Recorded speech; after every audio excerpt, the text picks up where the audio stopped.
اعوذ باللہ من الشیطان الرجیم، بسم اللہ الرحمن الرحیم۔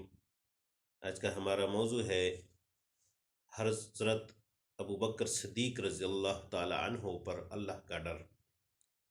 حضرت ابو بکر صدیق رضی اللہ تعالی عنہ جو با اجماع اہل سنت انبیاء علیہ السلام کے علاوہ تمام دنیا کے آدمیوں سے افضل ہے، اور ان کا جنتی ہونا یقینی ہے کہ خود حضور اقدس صلی اللہ علیہ وآلہ وسلم نے ان کو جنتی ہونے کی بشارت دی، بلکہ جنتیوں کی ایک جماعت کا سردار بتایا، اور جنت کے سب دروازوں سے ان کی پکار اور بلاوے کی خوشخبری دی، اور یہ بھی فرمایا کہ میری امت میں سب سے پہلے حضرت ابو بکر صدیق رضی اللہ تعالی عنہ جنت میں داخل ہوں گے۔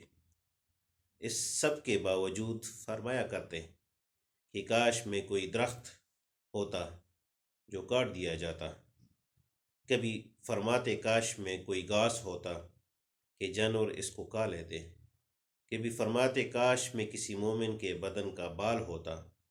ایک مرتبہ ایک باغ میں تشریف لے گئے اور ایک جانور کو بیٹھا ہوا دیکھ کر ٹھنڈا سانس بھرا اور فرمایا کہ تو کس قدر لطف میں ہے کہ کھاتا ہے، پیتا ہے اور درختوں کے سایوں میں پھرتا ہے، اور آخرت میں تجھ پر کوئی حساب کتاب نہیں۔ کاش حضرت ابوبکر صدیق رضی اللہ تعالیٰ عنہ بھی تجھ جیسا ہوتا۔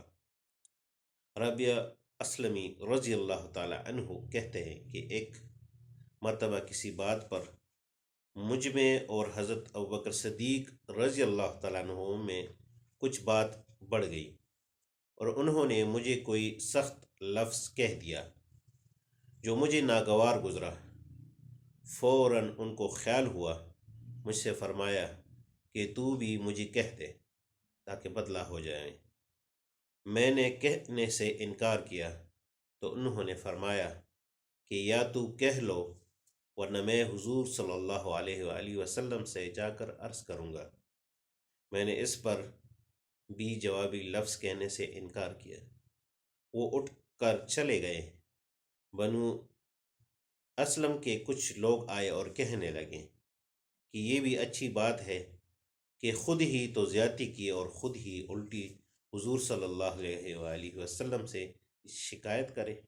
میں نے کہا تم جانتے بھی ہو کہ یہ کون ہے؟ یہ ابوبکر صدیق رضی اللہ تعالی عنہ ہے۔ اگر یہ خفا ہو گئے تو اللہ کا لاڈلا رسول صلی اللہ علیہ وآلہ وسلم مجھ سے خفا ہو جائے گا، اور اس کی خفگی سے اللہ جل شانہ ناراض ہو جائیں گے۔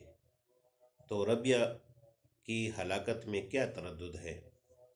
اس کے بعد حضور صلی اللہ علیہ وآلہ وسلم کی خدمت میں حاضر ہوا اور قصہ عرض کیا۔